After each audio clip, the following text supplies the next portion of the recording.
Hello and welcome to the Downsized. My name is Christopher Durham, and today we're going to talk about the future.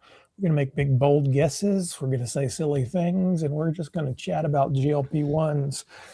This is the Downsized where we talk about all things GLP-1s, and I'm excited to have two good friends who also talk about all things GLP-1 so we can nerd out together. Sabina and Dave. Before we jump in and let them introduce themselves, I'll say what they always say as well. We're not doctors. Please, if you need medical help, go talk to your doctor.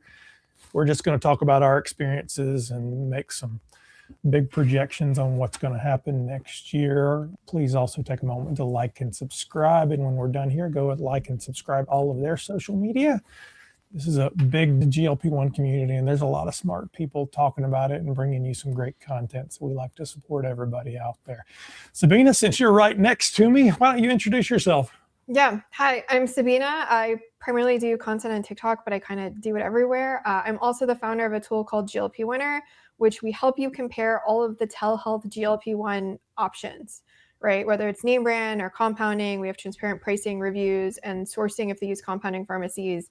You can also look at reviews for compounding pharmacies if that is important to you. We're literally just helping people navigate the system, and I do a bunch of content on access. So. And your tool is really cool, and I send people there all the time. So Thank you. she actually secret shops everybody, and we'll tell you about it. Yeah. All right, Dave, OG, tell us about you, man. Yeah, thanks for having me back, Christopher. It's good to see both of you, Sabina. I think we just recorded like right before Christmas, so good to see you both. My name is Dave Knapp. I run a platform called On the Pen. It's an obesity medicine news platform. We try to deliver patient-centric obesity medicine news that just empowers people to have better conversations with their doctor and ultimately better health. We've changed our handle a few times because I was originally known as Man on the Mounjaro until I was in the crosshairs of certain drug companies that shall not be named. And so it's On the Pen pretty much everywhere, On the Pen Official or On the Pen Podcast or wherever you see this ugly mug is typically where I'm at, with a few imposter accounts here and there. Yeah, Dave, I don't think we've really succeeded until we get a cease and desist letter from somebody. So Right. You're I on might somebody's have had radar. one years ago from a very large retailer in Bentonville, Arkansas. Oh yeah. Which Different, one was different that? business, different story, but I had it framed on the wall. That's awesome. Well, very good. Well, I wanted to get you guys on to talk about next year. Obviously, so much has happened this year, and there's a lot that's going to happen next year, and just kind of, I don't know, put a stake in the hand to use, as Johnny Carson used to do. If you guys are old enough to remember Karnak, the Magnificent, he would make projections and talk about it. So let's start out with the exciting stuff. New drugs in the pipeline. What's going to make it? What's not going to make it? What should make it? What do you wish would make it? Dave? You're talking about for 2026 specifically. 2026, right? Yep.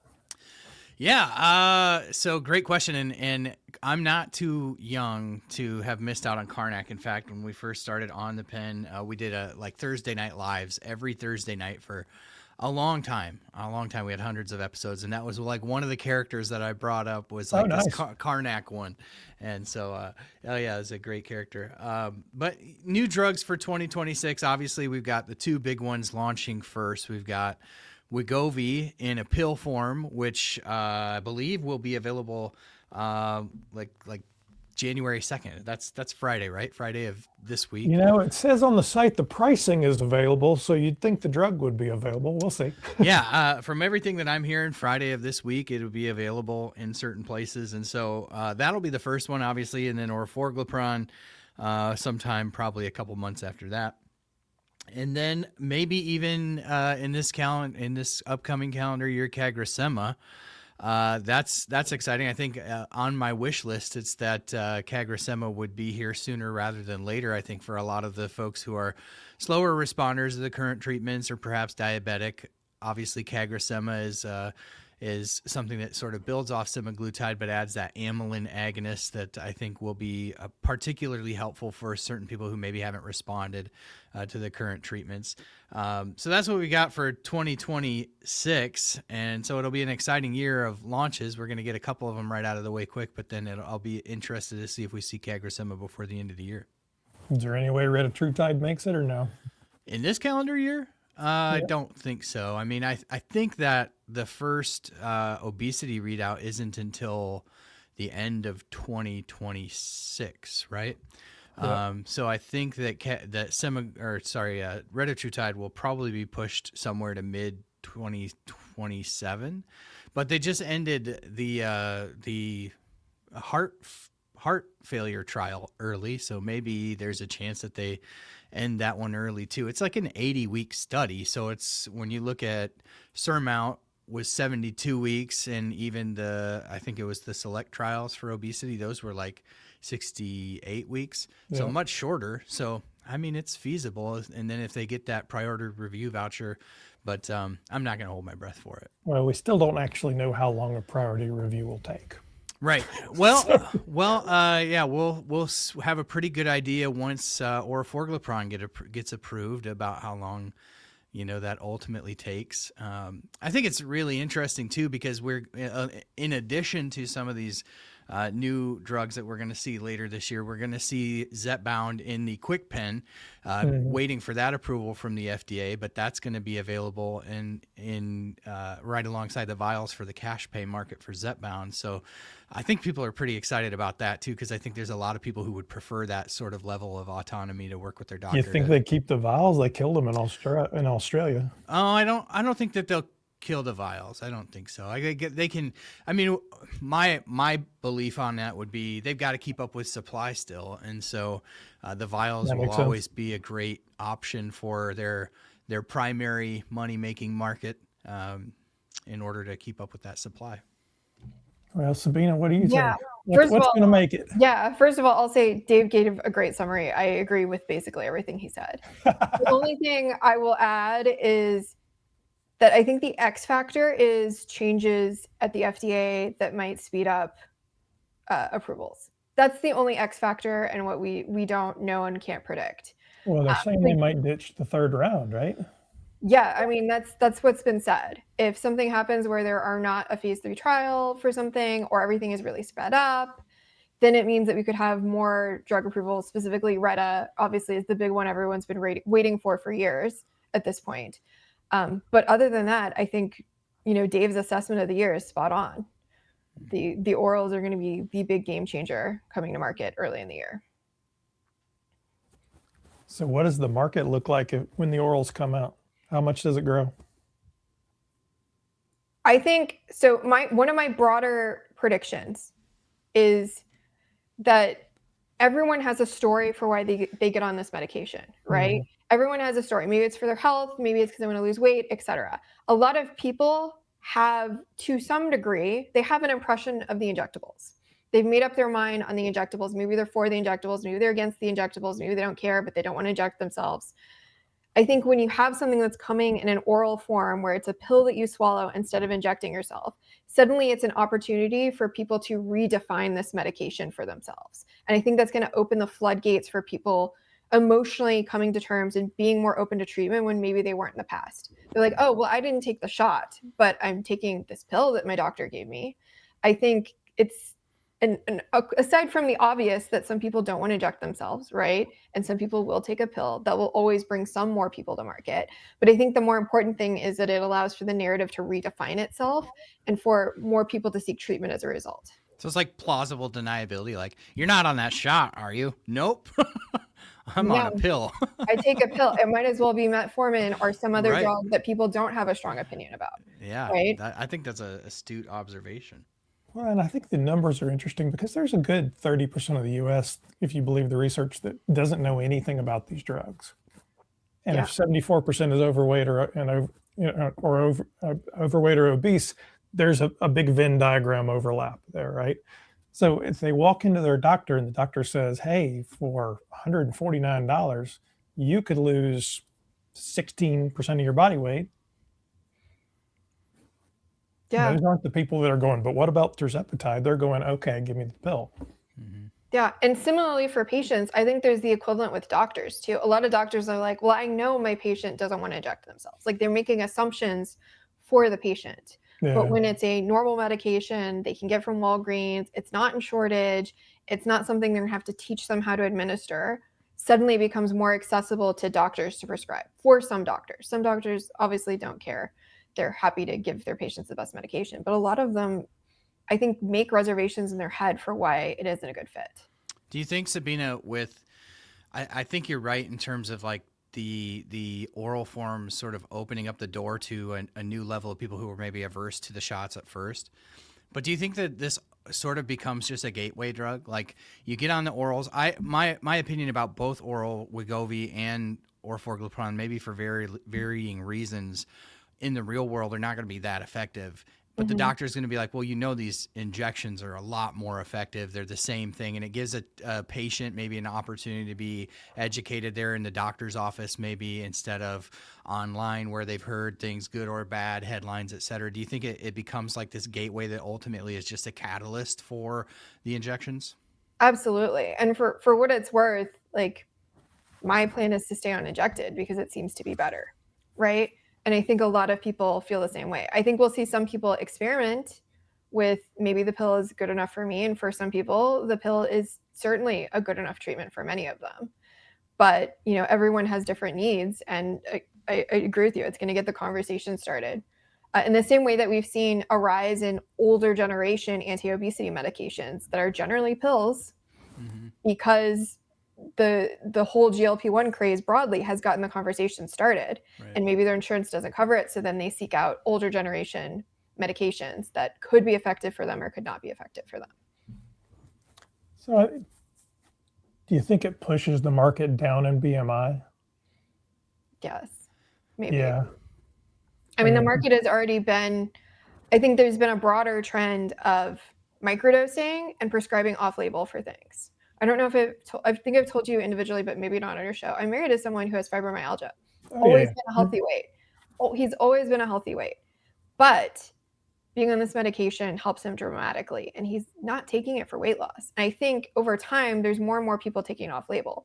Now, when you go on social media, there will be people, including doctors, casting judgment on this medication being prescribed poorly. And certainly some people are on this medication that shouldn't be.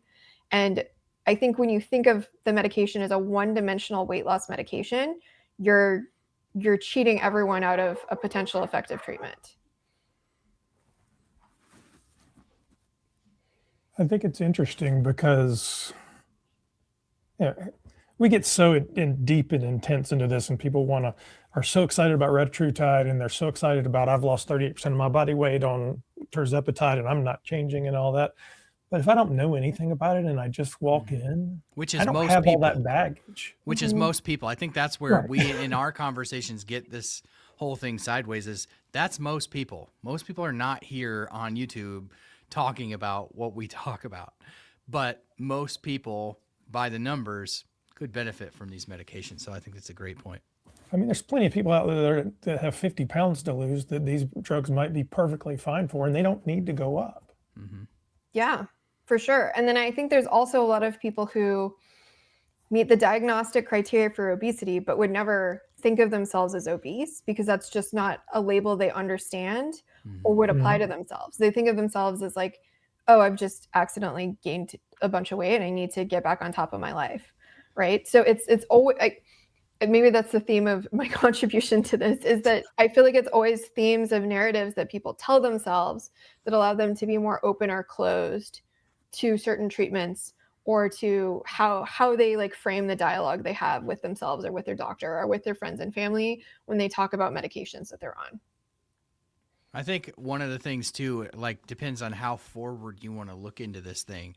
But one of the most exciting things that I think Lilly has in the pipeline is brenipatide, which is a GLP-1 GIP coagonist like tirzepatide, but they're not looking at it immediately in obesity. They're looking at it in alcohol use disorder. They're looking at it in opioid use disorder. They're looking at it in neurological things like even asthma.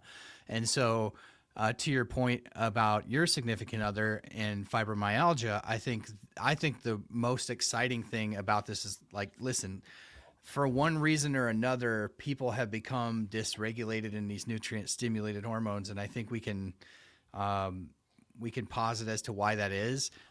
Perhaps some aren't deficient or dysregulated in them, but some would just benefit from the longer action of them. Whatever it is scientifically, I think we're looking into a future where these will be as common as Tylenol. Not saying that they'll necessarily be over the counter. I think we may see a day where certain peptides could be, maybe not obesity peptides, but I think that we're looking at a day where these will ultimately be shown to positively affect so many things, with the root of a lot of them being an inflammation, that I think they're just going to be so common. And we're going to look back on these days where we were talking about it in this like obesity bubble, and we're going to go, wow, it is incredible how this kind of took shape. I mean, Reuters just did a whole article quoting Rick's from a podcast where he was like, yeah, this is going to be over the counter. This is going to be for everybody. They also quoted Kushner saying, oh, that's a bad idea. But He's got the big pharma's got a different appetite for these drugs getting over the counter than maybe some of the obesity doctors do. well, so for the new stuff, because I was looking at the Wegovy stuff today, and I will probably end up trying the oral just for the heck of it. Why not? Do I think it's something I'll stay on? Probably not, but I'll probably try it. Then, and the Wegovy, the maintenance dose they're saying on that is that 25 milligram dose. But man, the side effect profile looks rough. Is that going to be something I really want to do, or anybody really wants to do? It's a great question. I think when you look at the maintenance doses of Wegovy, they're the higher doses too. They're also coming out. I mean, one of the things that we didn't talk about for this upcoming year is high dose Wegovy, 7.2 Wegovy plus 7.2 milligrams. I think it's just kind of an indictment on the fact that semaglutide as a weight management drug is inferior to tirzepatide, but perhaps only limited by its tolerability, right? They can up the dose and get that similar kind of effect from a weight loss or weight management standpoint. But I think Wegovy is going to be, the launch of Wegovy is interesting timing for me. The fact that they beat orforglipron by what could prove to be several months is, I think, actually going to play in orforglipron's favor in one sense anyway. And that's that if you look at the tolerability of Rybelsus, which, people think, it's the first GLP-1 oral, and it is for obesity, but it already exists for diabetes. And generally what I hear from patients who have taken Rybelsus for diabetes is they couldn't tolerate it. Even if they switched to Ozempic, which is the injectable version, they couldn't tolerate the oral version. And it comes with, I always call it like the gremlin pill, because it's like a lot of rules about it, or it just kind of goes crazy and doesn't work. So you have to take it on an empty stomach first thing in the morning. Orforglipron kind of gets around all that, albeit with less efficacy overall.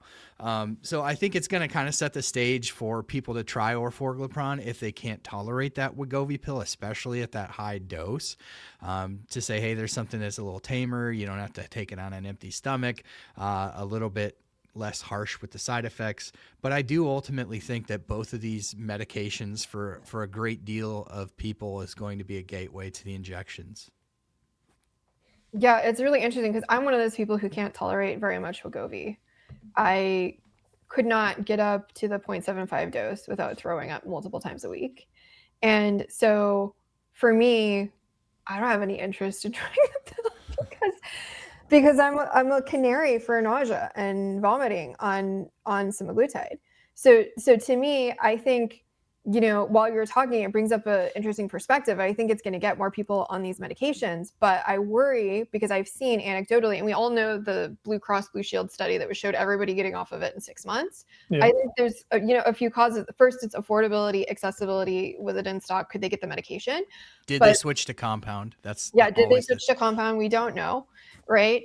And then I think the other thing is side effects. I'm trying to remember, I think it was a KFF poll that came out in the last 2 months that showed basically when people quit, it's typically affordability, accessibility, or side effects.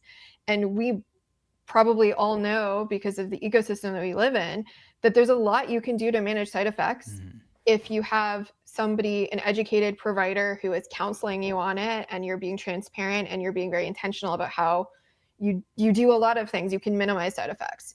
But I also worry, are people going to try the pill? Because I know we've all seen comments that's like, I tried it, didn't work for me, right? And I get those comments all the time on my TikToks because I review different GLP-1 providers every single month, like all the telehealths. And I'll get people being like, I tried it, I was on it for 2 months, it didn't work. And we know, of course, it doesn't work for a lot of people for several months, or they get side effects, but they don't get the benefits for several months. So it'll be really interesting to see how in a real world setting, all of these oral pills play out, because if people take that, they get horrible side effects, and then they associate it with all anti-obesity medications or all GLP-1s, and they don't see a benefit. It could be net negative for their long-term treatment if that makes them more resistant to trying other medications. Now, if it's a gateway and then they hear, okay, well, the injectables are better, then great. For what it's worth, I've kind of grown to really like the injectables, and unless I'm traveling a bunch, Yeah, a lot of people do. like I sometimes like it better than taking a pill every day. It's less work in some ways. So we mentioned compounding. What do you think compounding's play is? Obviously, there's been compounders out there doing tablets. Are they going to go after the Wegovy higher dose? Are they going to go after orforglipron? I feel like they're already doing oral versions of semaglutide and tirzepatide. They're going to continue to do that. If anything, I see this as an expansion of them doing that, because once the Wegovy pill is available, telehealths and compounding pharmacies are going to want to offer their version more aggressively. That said, I mean, I've talked to a lot of telehealth. They say, yeah, we advertise and we have the oral version, but to be honest, when our providers get on the call with people, we steer them towards the injectable because we want them to have a better experience and a better outcome. And that's what it will do.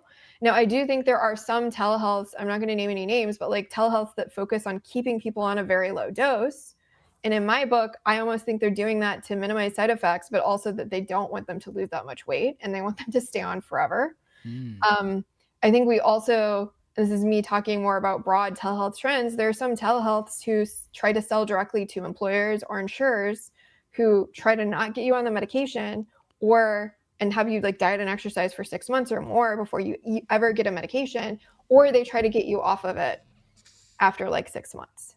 So I think we're seeing companies do that. And then I think that challenges, depending on where you get your education, if it's from a doctor in telehealth that has been hired by an insurance company or your employer to minimize their spend on these medications, you may think that you're supposed to be on the medication for 6 months and then get off. And you may think that it is all your fault. Why? Because a doctor told you, right? So to me, I think we sometimes see that in the telehealth space. I'm absolutely not a fan of that type of care.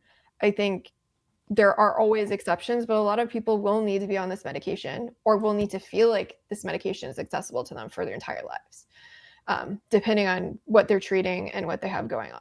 But that's a trend I see, is the under-prescribing, prescribing lower doses. Sometimes it's microdosing because that's what people are comfortable getting on in their narrative of like, they don't want to say it's for weight loss. They want to say it's for their health or their other health issues.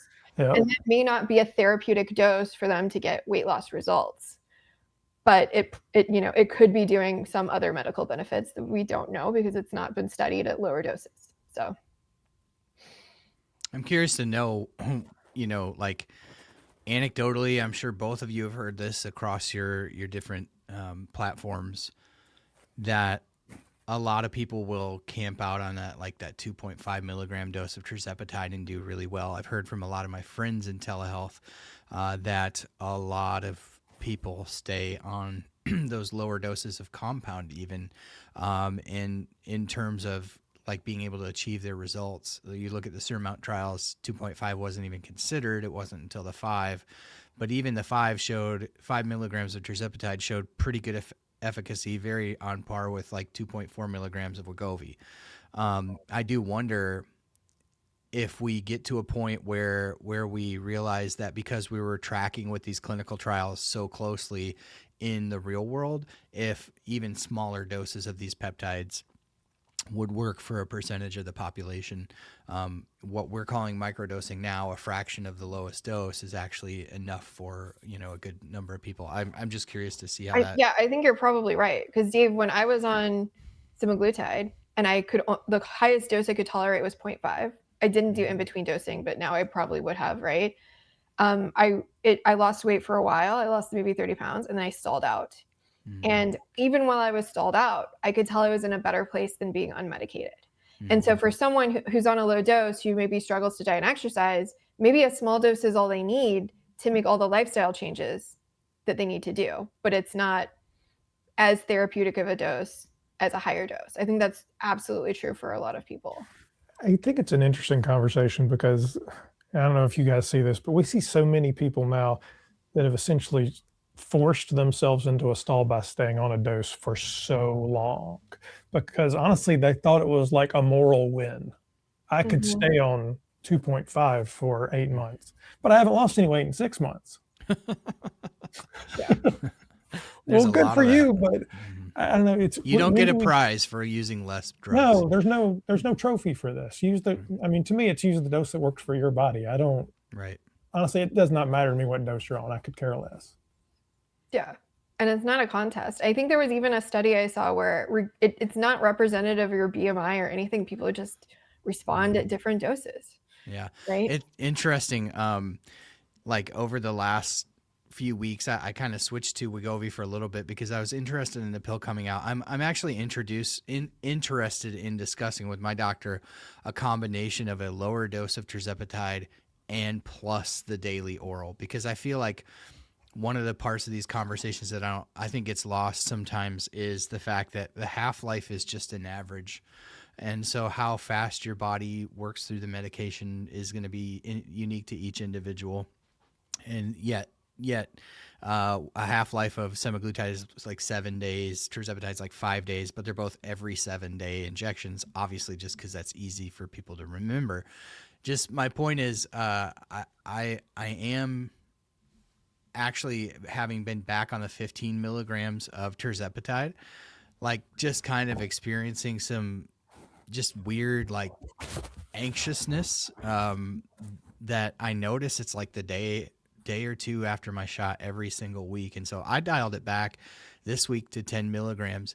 And there's like, I could tell no difference, no meaningful difference in appetite suppression, in anything. I just don't have kind of that unwanted effect. And I think, when you sent this email out, Christopher, and I was thinking about like, what does 2026 looks like? Like I have a very clear vision of what I think this looks like overall when we come to talk about like accessibility and what I think some of the hurdles are going to be towards accessibility and how legislation and maybe different lawsuits play into all that. But I think one of the conversations that needs to be had on a broader level about these medications, and more people getting on them will force this conversation, is some of the potential drawbacks and some of the negatives of these medications, because that doesn't get talked about a lot within the community of people who are on these medications, because who's going to complain about being down 50 pounds? I mean, I'm a slow responder and I've been able to maintain a 50-pound weight loss in the last 3 years. But I have heard more and more of people, having to start anxiety medications and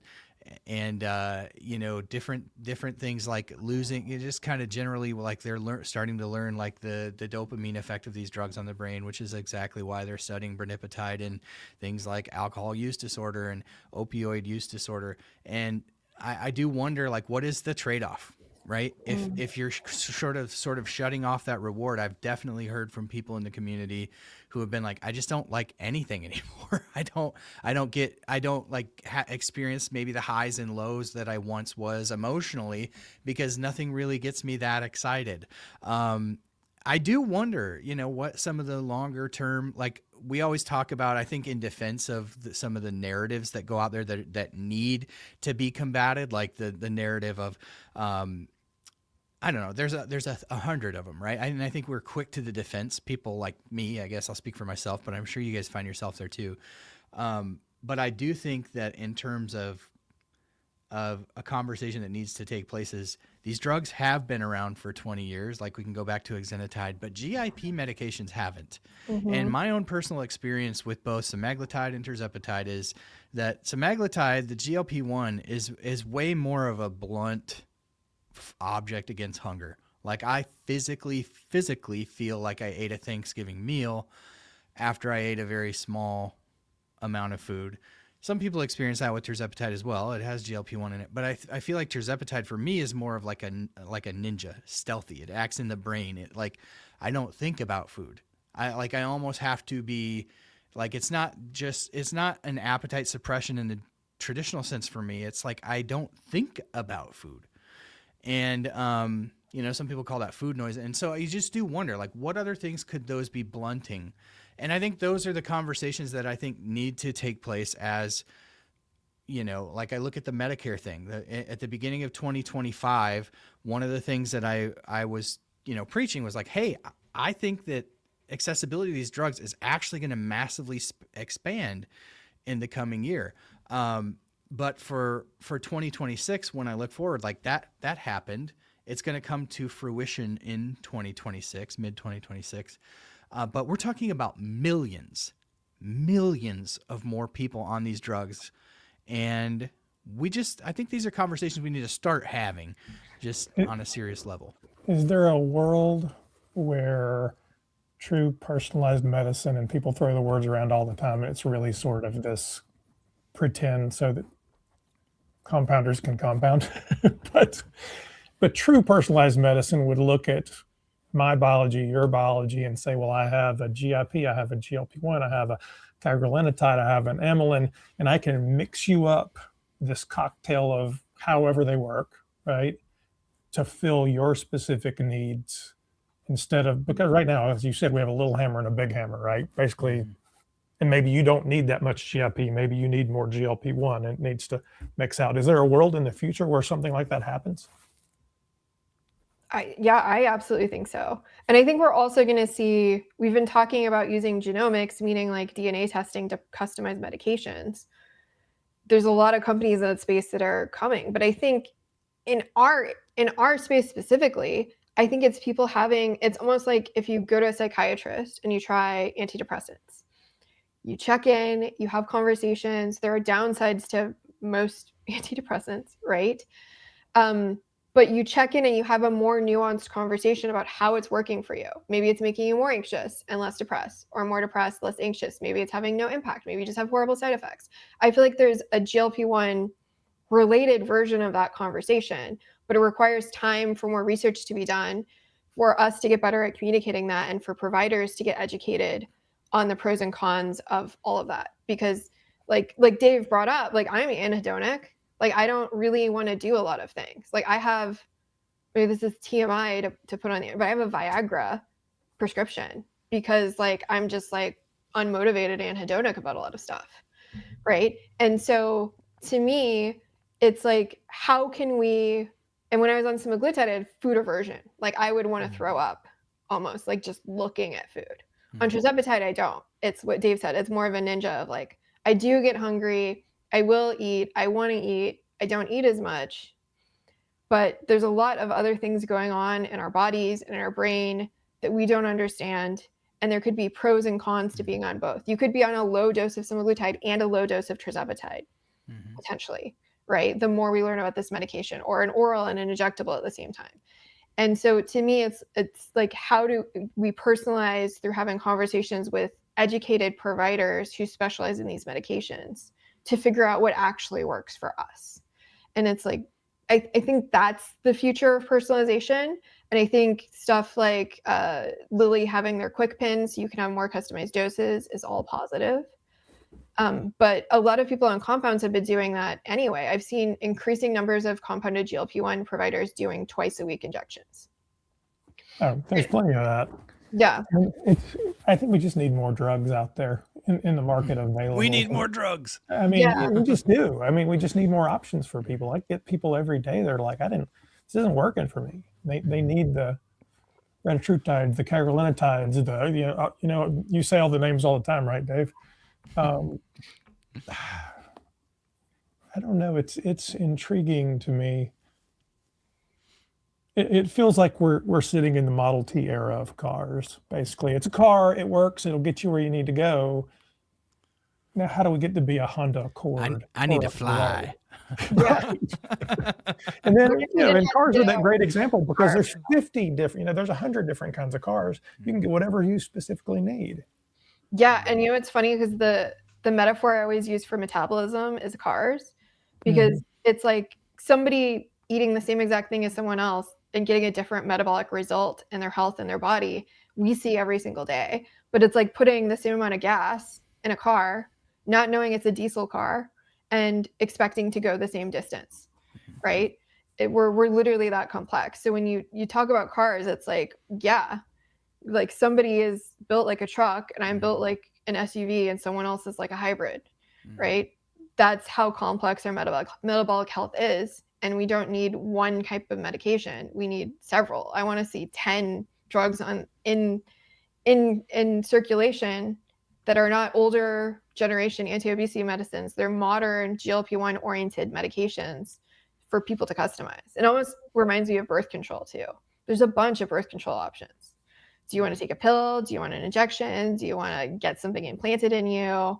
What works for you, both side effects wise and impact wise, and what's going to work with your lifestyle if you can't remember to take a pill every day? Yeah, I had a guy email me. He was like, "Well, why would I ever take that one? It's not as good as this one." And I'm like, "Because you're thinking these new drugs replace the other drugs and they go away. They don't. They're in addition to, and there are other options. There are other tools in your doctor's toolbox." Yeah, and everybody's excited for Retta, but like a lot of people don't need Retta. That's a much bigger hammer than many people need. And then there are people like Dave, where Dave's been counting down the days to Retta come out for years at this point, right? That's accurate. That's why I get so excited about cagrisema. Like in this year, everybody's so focused on Retta because it's just become the clickbait of the peptide world. But honestly, for people with like severe metabolic dysfunction, it's a really exciting year just in terms of the fact that Novo was back and forth making public statements that they weren't going to submit cagrisema this year, and then they ultimately ended up doing it. And I'm so excited about that one, just with the amylin agonist. But I think, to your point, Christopher, very early on in making content about this stuff, when I was learning about all the utides, right? I was like, we're going to get to a day with the advancement of AI and technology, because I think AI is like really when it comes to advancements in medical treatments, I think AI is the one that just really doesn't get talked about a ton in this community, but things are going to happen so much more exponentially faster in terms of drug development because of some of the massive investments that companies like Lilly and Novo have made in that space. And I do think that we're 10 years away maybe from a day where you're getting a spit swab and sending it in the mail. And it's like, hey, your body breaks down, GLP-1 at a much faster rate than, than normal. We're also seeing studies coming out about how statins affect your endogenous GLP-1s. And I know Christopher has talked to Harith Rajagopalan from Fractal. We've had Harith on several times and on the pen too. They're starting to prove like what we've been saying as patients all along, like there's dysregulation in these hormones to begin with. If we can get to the bottom of fixing that, maybe we don't have, people getting to the point, the severe metabolic dysfunction that they're getting at and incredibly overweight. I just think we're much closer than anybody realizes maybe to even that day where this disease is treated on an individualized level, and again, not in the same way that maybe a compounder uses the phrase, but more in the world that they like the oncology world, right? Specific genetic forms of cancer that are targeted in very specific ways. Again, you look at obesity kind of as the same nuanced disease that affects hormones differently and different hormones differently and different bodies differently. I think we're getting to a day where obesity will be treated with the individualization that it deserves, and we won't. I like what you said, Christopher. You're not just choosing between a big hammer and a little hammer. It's like, what specific hormones are dysregulated, and how do we not only compensate for that, but how do we do things like Fractal's doing and get to the root cause of why is it dysfunctional? Is it a genetic condition? Are you predisposed to breaking down these hormones differently? Is it DPP4? Is it some other enzyme that we don't even know about yet?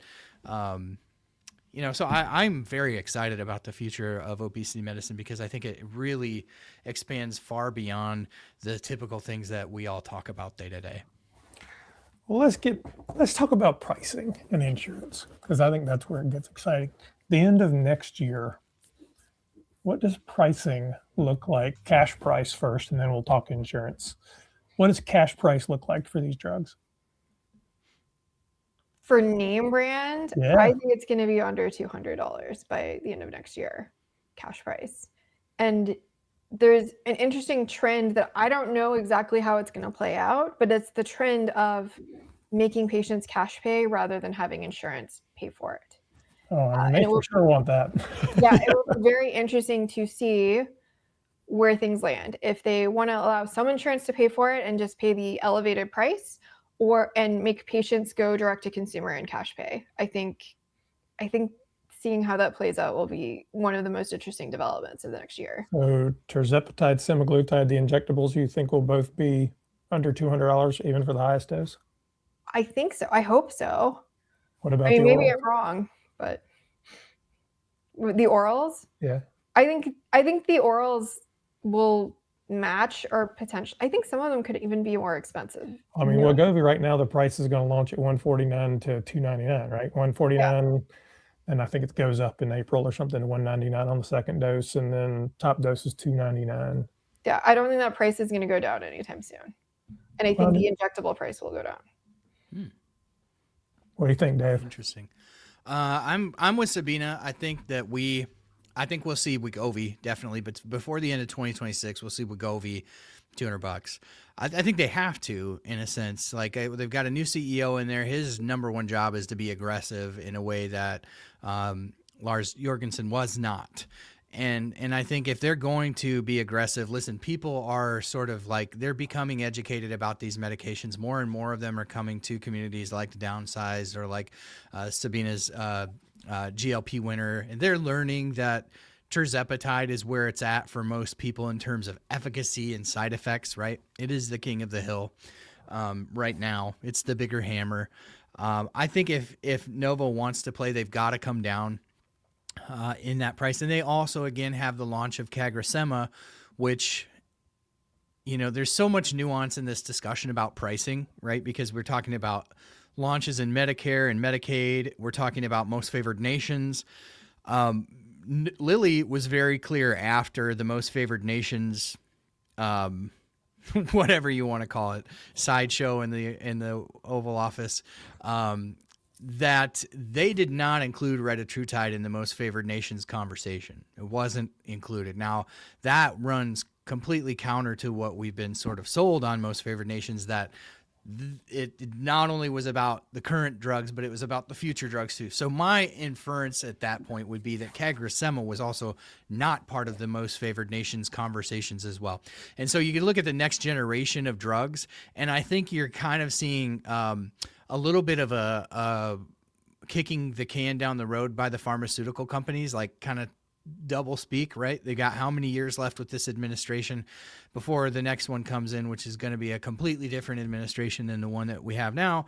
And so it's like, I think they're sort of playing the long game with their next generation drugs. I think that's why part of the reason why Novo was maybe going to hold back on cagrisema. I just think cagrisema in general has been mismanaged. The phase 3s, the rollout of the information of the phase 3 data, retatrutide's looking stronger and stronger with every piece of data that drops about that one. And so I think like they have a short window where they can capitalize on that, and then they're going to have to make some sort of big acquisition, whether that's Viking Therapeutics or one of these other biotech companies. They made a big play, obviously, for Metsera.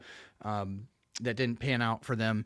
So ultimately, I think that in this conversation, that Novo has to come down on Sema, and I think they will do so very aggressively. I don't know that I share the same sentiment, Sabina, on the price of the orals, because I don't know how you keep the orals high and bring the injectables down. But again, maybe that plays to the fact that most people don't know about these, and if the appetite, so to speak, for the orals is as big as these drug companies, which the drug companies are way more bullish on these orals than I feel like I am. But that's because I know the difference. Most people don't, Yeah. and I think that's probably what they're banking on. And see, I I mean, think the orals can double the size of the market, man. I think the I orals really do. are going to expand the market for what it's worth. I just think it's more, I mean, to people who are more experienced, who's been on an injectable, a lot of people aren't going to necessarily want to go to oral after that. Like, Oh, why I would don't you? think anybody that's Yeah. taking this stuff will go. I think that the goal is to make the pie bigger, not to like carve up Yeah. pieces of the pie. Honestly, it's like so cheap that it's like, who's going to be like, I think most everybody's going to be like Christopher, like, I'm going to try it. I mean, to me, what does it look like? I think Lilly's going to have to come out with orforglipron on par with Wegovy or cheaper, and that's not what they were saying. They were saying $149 to $399. I don't think they can top out at $399. That's insane. Yeah. I think by the end of the year they'll both have $99 opening prices. Wow. Mark it down. Wow. I think they need to capture share as quickly as possible. They need as many users as possible. It's like selling ink for a printer, right? They've got, I mean, they probably think of their medications like subscriptions of like, once somebody's on something and it's working, like you don't change it after a certain point. and Rick's talked about that too. He was talking about subscription models. I mean, he's been talking about all this stuff. Yeah. And I wanted to touch on something you brought up, Dave, that the most favored nation stuff. So obviously, like Trump maybe uses tariffs, other tools to get these conversations started with all the pharma companies.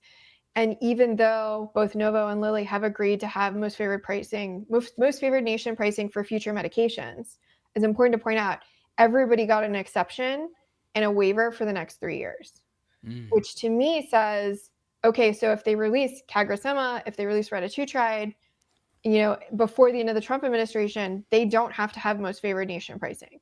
It's only medications after that. And also, that's probably the next president's administration's problem, really, is like what we're talking about. I worked for a Fortune 10 company for a long time. One of the strategies was wait them out. Just they're like, they'll be gone in a couple of years. It doesn't matter. Well, and that's the unique thing about a non-consecutive term for Trump is that this second time around, where he's being a lot more audacious about a lot of his policies, is that he's got a very limited window for, especially the executive order stuff, which is what most favored nations is, gets turned around by. I can't imagine. Like, I think that generally most favored nations has been pretty popular with people. But so that might be a hard one for somebody to backtrack on, unless they're going to like completely overhaul the system, get rid of PBMs and do that. But again, like I get really pessimistic about this stuff because it's like legislatively, how do you imagine anything like ever meaningfully happen when we have this sort of this like two sides of the same coin? And I mean, I think it was when you were on the other day, Sabina, and we were going through like how much money Novo and Lilly spend on Lobbying. lobbyists. Yeah. Thanks. So I mean, we'll see, but yeah. Dave, this is where I tell the viewers, if you're going to argue over politics in the comments and say mean stuff, I'm going to delete you. This is not what we're doing here. We talk about politics only as it relates to GLP-1. You can go debate everything else somewhere else. But I mean, I think it's interesting because there's so much legislation being proposed at the state level all over the place, right? Florida, we've got this at the federal level, SAFE, and we've got TROA still floating around. Hopefully that gets passed. And then you've got Trump with all this most favored nations that there's no legislation whatsoever attached to. So it has no lasting ability. As soon as a new president comes in, they can do what they want to do. Yeah. Where do we find that place where we get TROA passed, where we get some federal legislation, where we lose some of the weird state stuff that's coming out? Yeah. So for context, TROA, the Treat and Reduce Obesity Act, it would allow for Medicare coverage of obesity, right? Which would include, presumably a lot of GLP-1 medications. And it's been around, I think, almost 20 years. Mm-hmm. And with the new Trump changes where it seems like Medicare is going to cover GLP-1s. How is the question? Yeah. So They haven't explained how they're going to make that I work actually, anymore. I don't have it in front of me. So it's starting out. So it's like a 1-year test. Yep. And then after that, they have a secondary type of test. And I can find the names for it. Maybe I'll post them in the comments. Yeah, the CMS just released a bunch of stuff. Yeah. They didn't actually explain how they get past the legality of paying for weight loss medication, which is illegal. Well, they run it as an experiment. I think that will work for 1 year or 2 years, but we would need something like TROA to actually codify and create a permanent change to Medicare and Medicaid, right? For this to not, in my understanding, for this to not be a temporary policy change. Mm-hmm. So I do think everything that I'm hearing is that it is possible, although not to get too into politics, but if you look at the polling around party lines, a lot of people don't think it's going to happen. Like a lot of Democrats don't think it's going to happen. Republicans are more likely to think it's going to happen. There's a lot of disbelief because it feels they don't think what's going to happen. So the Medicare, Medicaid coverage and Trump, most favored nations, just general improvements.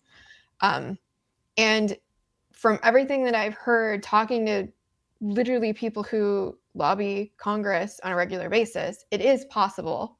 But the current ways that it's possible are through an experiment that are not necessarily permanent. So either a law needs to at some point get passed, because I don't know how long they can have the experiments run. Maybe again, it's a problem for the next administration. I don't know. But it does seem like it really is happening in the short term at some point for the Medicare, Medicaid coverage, right? Now, is that the challenge is that thing that came out from the CMS, so the Centers for Medicare and Medicaid Services, said they thought it would cover about 10% of people. Yeah. Well, that's a drop in the bucket.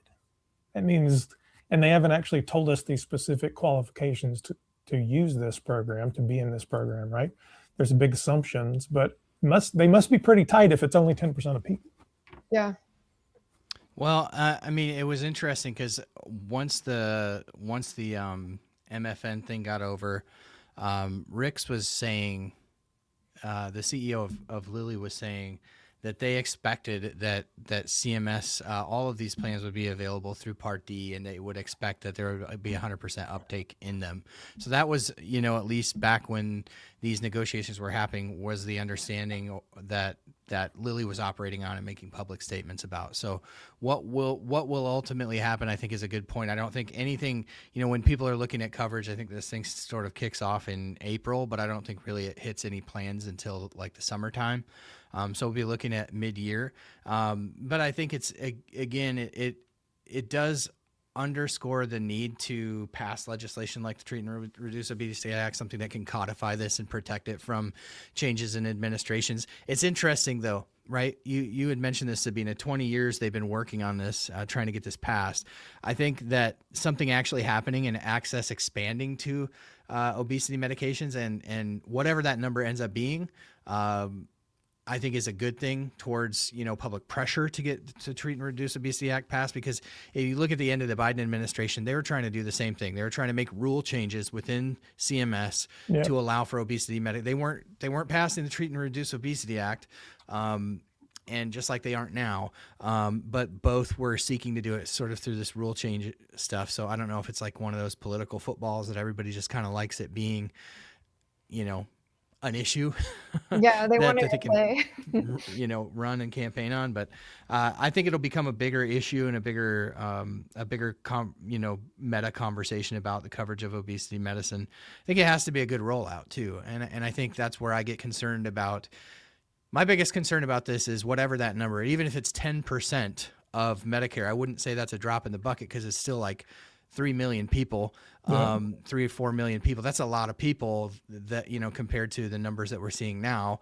And so I worry about those 3 to 4 million people just having, not great guidance from their primary care doctors, because that's where most people that are getting great care right now are getting it through telemedicine. Those are the doctors that really understand these medications, that deal with them every day. And even people who are on branded medication, when people are like, I can't get my PCP to get my prior authorization filled out the right way.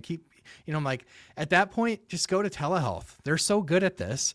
They're better at getting these medications covered. They're typically better at trying new things with patients and deviating from like the standard clinical trial stuff. Like my doctor jacked me up. I missed 2 of the incremental doses of tirzepatide on the way up because the goal was to get me to 15. That's where people did best in the clinical trials.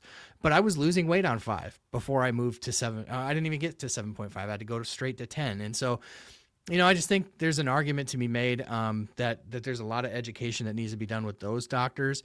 And also I worry about, the rollout in a very vulnerable population. Like, again, most of the reason that these medications work for people is they are an anorexic drug. They're causing people to consume fewer calories. That's the biggest contributor to weight loss in general. And when you talk about that, like if they're not prioritizing protein, if they're not getting resistance training, and ultimately they lose, let's say, 20% of their body weight, and then they're yanked from these medications, and you follow the clinical trials and they start to regain that, and that, they lost maybe 20% of their muscle mass along the way, and they're regaining fat where they once had muscle mass. Like I get really concerned about this becoming a political football, or even if it doesn't become a political football, but they just don't have their act together and people get access and lose access. This could be a very dangerous situation for what does telehealth look like at the end of next year? Oh, I think it's just going to continue to expand for what it's worth. Telehealth, I still think compounding is going to stick around. I think we're just going to see more and more specialized. I think there's a broader trend in the United States of lack of specialists in rural parts of the US, rural hospitals shutting down. So I think for a relatively large percentage of the US, telehealth might be the best doctor they can get for whatever they have going on in a lot of different specialties. I don't think that's going to change.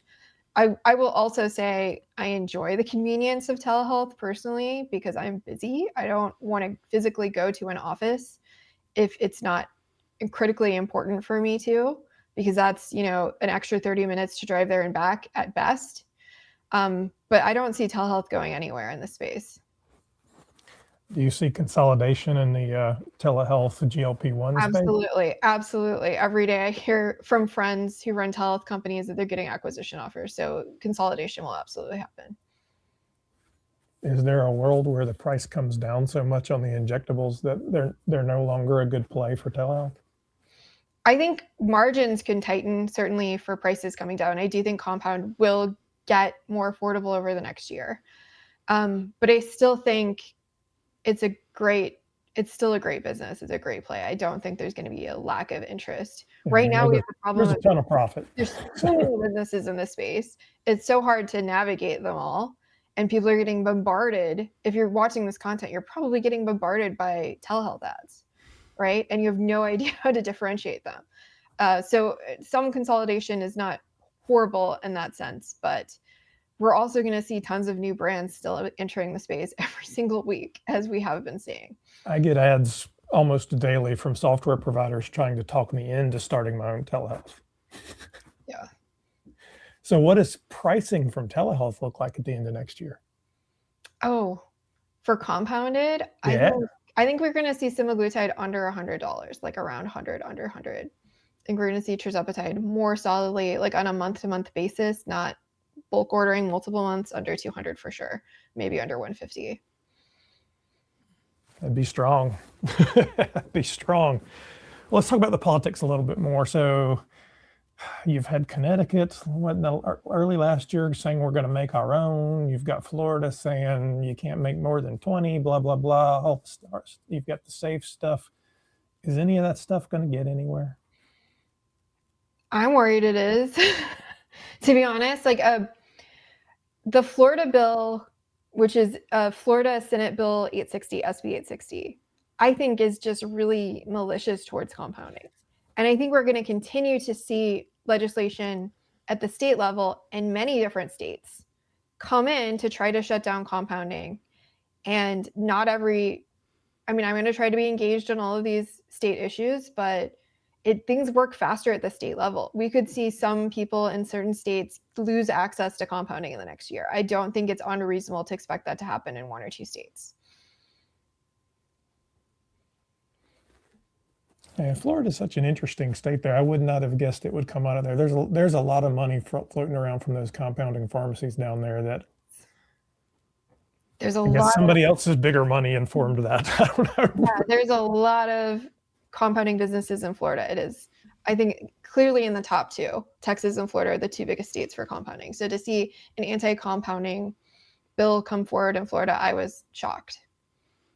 Yeah, I think that if 2025 was the year for expanding accessibility to the branded medications, I feel like 2026 is the year where we start to pay the tax on that. We don't know what kind of winks, nods, handshakes were made to get to these most favored nations announcements. We don't know. What we do know is that millions and millions of dollars, tens of millions of dollars, have been spent on lobbying at the state and federal level by both Lilly and Novo, and we know that they've run multi-million-dollar campaigns against compounding. We know that they'd love nothing more than to see this shut down.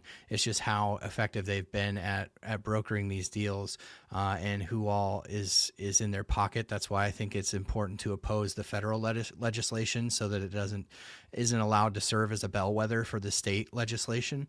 Not a bellwether, but a like a messaging bill, right? And so obviously we've been opposing that because anytime you start to constrict compounding, you're restricting access because we're not there yet in terms of the branded medications. I do think one of the things that you'll see as you see the consolidation sort of happening, right, as margins get squeezed on the compounds, consolidation is sort of the answer to that because it's volume, right? You increase your volume when you acquire a book of business from somebody else. I think you're going to see that, but you're also going to see a huge expansion of some of these other therapeutic or potentially therapeutic peptides. I think you'll see action from the FDA, some more deregulatory action from the FDA on peptides in the coming weeks that will really open the door to some of these Sermorelin, BPC 157, some of these other peptides to sort of help to offset whatever ultimately happens. And I think we do need to continue to keep an eye on the demonstrably difficult to compound list, what happens with that in 2026. And we need to keep an eye on what happens with classifying retatrutide as a biologic. I think those are 2 frontiers of compounding that I think people forget in the broader conversation of all these lawsuits that take place and these proposed legislations. It's like, if we lose there, you're losing GLP compounding. Yeah. I think it's. So are you bullish about next year? You excited about GLP-1s, obesity care, the whole 9 yards for 2026? I'm bullish, but I do think there's going to be a bunch of drama. That's great for content. That is great for content. No question about it. Yeah, this industry is not boring. Okay, some days I wake up and I wish this industry was a little more boring. To be totally frank with you both. I get those calls. They're like, something just happened in Rhode Island. Not really Rhode Island, but for instance, why didn't you go live? I'm like, because I don't. That's not. If I went live about every little local thing that happens, I would just sit here all day. I don't. It's not that interesting, honestly. We'll see. It'll be in the weekly news. Move on. The prediction is we're all going to be exhausted covering all the changes, right? Yeah, I would say that, just same as last year, I'm bullish that more people will be on these drugs by the end of the year. But I think that made more sense as a prediction last year because we were so focused on expanding accessibility, things that could have been done to reduce cost and all of that. It's not really the question for this year. I really think that 2026 in terms of accessibility, I think is going to largely take place around the compounds. And I think that's where we as a community do have some agency in protecting those sort of, I keep referring to them as the people in the middle. The people in the middle are the people on compounds because they're the ones that always get forgotten. The people with a lot of money don't have to worry about price, and people with no money, will hopefully have, they'll have access. Medicare will be massively expanded because we do know that Medicare is going to be able to buy these drugs for $250. So you're going to see a massive expansion of Medicare. And that's outside of what's happening with Medicaid. These companies have agreed to offer that price to the government. So I think you'll see a huge expansion in Medicaid for this year. But ultimately, I think we've got to remember those folks in the middle who rely on the compounded medications, because they're the forgotten person. They're the people who don't necessarily have $500 a month to spend on their obesity treatment. It's like that, or it's, fixing the car, or it's paying the mortgage. It really does come down to that. And they're the people we have to remember. And we do have agency there. And I think we need to be loud when it's time to be loud about fighting against, especially some of this legislation stuff, and staying informed on this sort of other regulatory stuff that's going on. Yeah, I completely agree with you, Dave. And for what it's worth, I think most people are in the middle, right? Most people are not on Medicare or Medicaid. Most people do not have insurance coverage. Right? I mean, I don't even have the option to buy insurance coverage. There is no insurance available to us that will cover these medications, period. Yeah. It's interesting. I just bought insurance for my company. Like, we didn't have an option that covered GLP-1s. Nope. Mm-hmm. I just bought marketplace insurance for this coming year. And there were, as a diabetic, there were zero plans that covered Which is Mounjaro. ridiculous for diabetes. I mean, nobody should be arguing over that today. Yeah. Yeah. I think for me, one of my predictions is that we're going to see an expansion in ways to control the market, like we've talked about, to control access to compounding. It's this trend of like the right and wrong ways to get treatment, right? Is compound the right or wrong way to get treatment? Is gray the right or wrong way to get treatment? Is name brand the only right way to get treatment? And then related, supporting care, right? Like I see, particularly from telehealths who do name brand medication only and don't do any compounds, a lot of shit talking about the compounded telehealth. You know who you are. Yeah, it's their entire personality is talking bad about compounds. Yeah. And it's created this narrative and this dialogue around, oh, well, the only right way to treat this medication or the disease of obesity or whatever you have it is with the registered dietitians, nutrition, blah, blah, blah, blah, all of these supporting things. And really what I think we're actually seeing is telehealth's trying to differentiate themselves. And look, in a perfect world, we would all go in person to our doctor, see them every week, sit down for an hour, get our blood drawn, have them check our blood pressure, like ask them how their day went. But that's not the reality that we live in the United States, right? Our PCPs often only have 10 or 15 minutes to meet with us. There's not that many professionals in the world to do that. They just don't exist. Yeah. So we talk about this like idealized right and wrong way to get treatment. But the reality is most of us like don't have the time because we're busy people. Maybe we have a family we want to spend time with. So we don't have the time because all of the pressures on us of like working 3 jobs is pushing us to the brink anyway. And then the doctors don't have time to spend that amount of time with us. So in the real world where we all live, what is the ideal type of treatment? And some people need more care and more treatment and more handholding, and other people don't. Some people take the medication. It's like, fine. They don't have to take it. I really do believe that the orals are going to push this to be a consumer product, closer to being Tylenol or Advil. Yeah. And you're going to be lucky to get any kind of care. Here you go. Yeah. I mean, when $100, you can lose 12% of your body weight or whatever the number is for that specific oral. Yeah.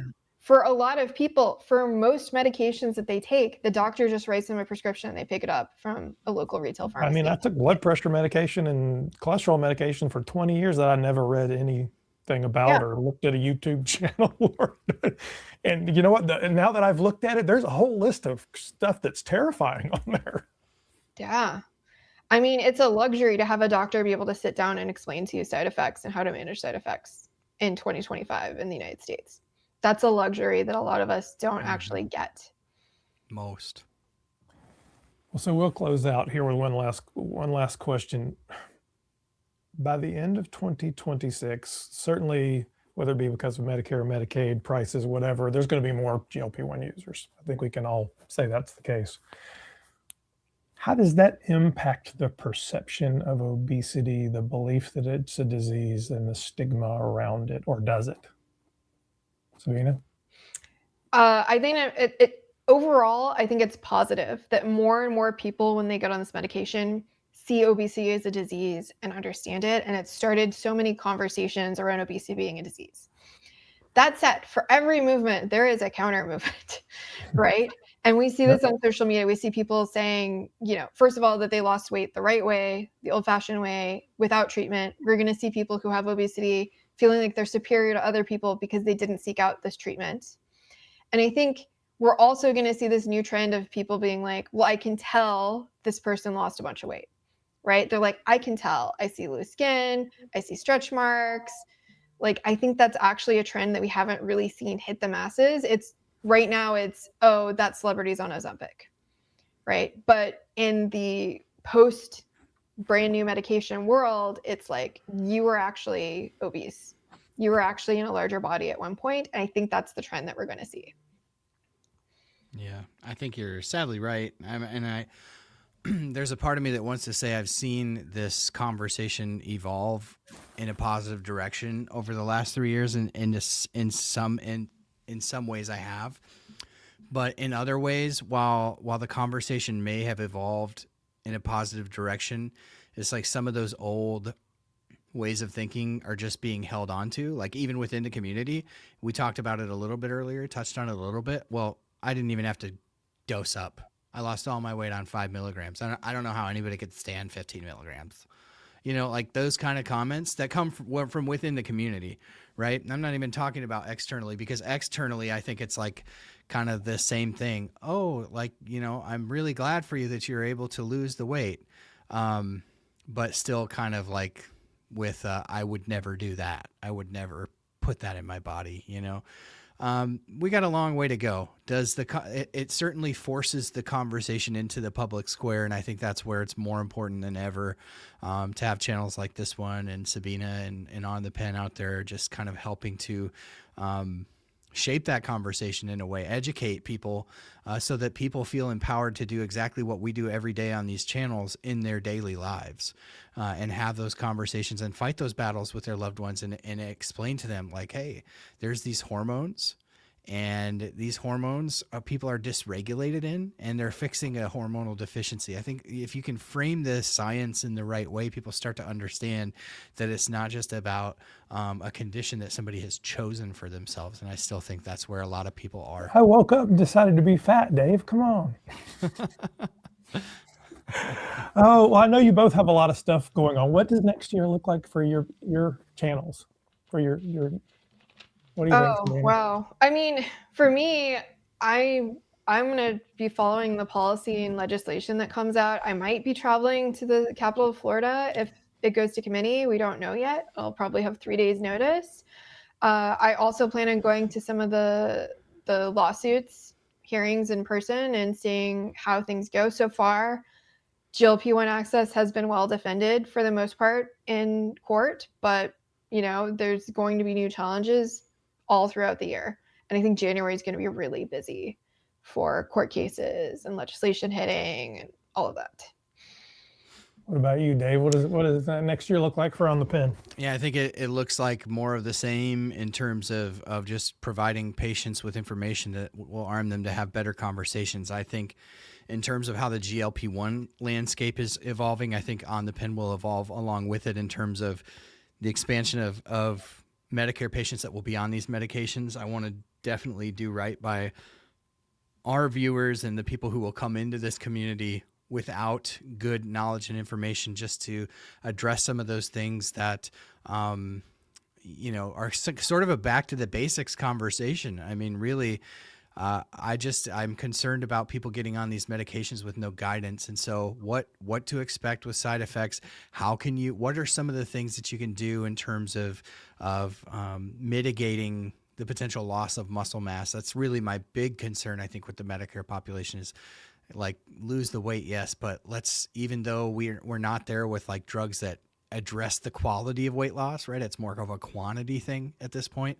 What can we do as individuals in terms of the foods that we're eating, prioritizing protein, and exercising? And so we've got a new space that we're renovating right now to accommodate some stuff that will allow us to do that type of content. And so we'll be evolving along with that. I think it's exciting. So If everyone hasn't followed Sabina and Dave, I'll leave links to them in the description, so you can go out and check out. Make sure you like, subscribe, do the whole thing, follow them. They create lots of great content. Honestly, look around. There's a lot of great creators right now. It seems like there's 100 popping up every day. I think it only gets bigger next year. I mean, just from the creator space in the GLP-1 world, I don't know, there might be 10,000 more by the end of 2026. Could be. Just go.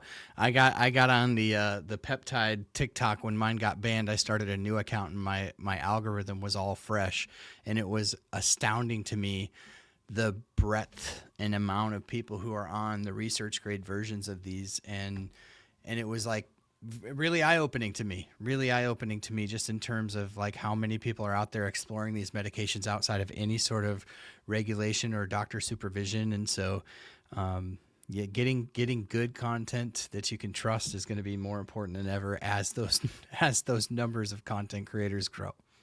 Absolutely. Very good. Well, Happy New Year to everybody. Thank you for joining me. I appreciate the conversation. Maybe we'll check back in at the end of the year and see how we did. If you haven't already, please take a moment to like and subscribe both the Downsized and Sabina and Dave's channels. And we'll see you next time. My name is Christopher Durham, and we are the Downsized.